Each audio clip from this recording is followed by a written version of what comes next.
গুরু দেখেন একটা সাউন্ড কত, সাউন্ড কত, সাউন্ড কত। বাগানো বইয়া কার লোকের কথা বলে ভালো লাগবো, একমাত্র জ্ঞানী লোকের সাথে। হ্যাঁ, সেরি মেরি লোকে না। না না গুরু, হ্যাঁ হ্যাঁ, সাধুরে লয়ে এলে ভালো হতো। বুঝতাম না, এটা তো বুঝতে পারছি 10-15 বছর হয়েছে।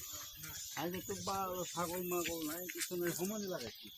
আর লাগানি জীবনে বুঝছি কত কিছু জানি।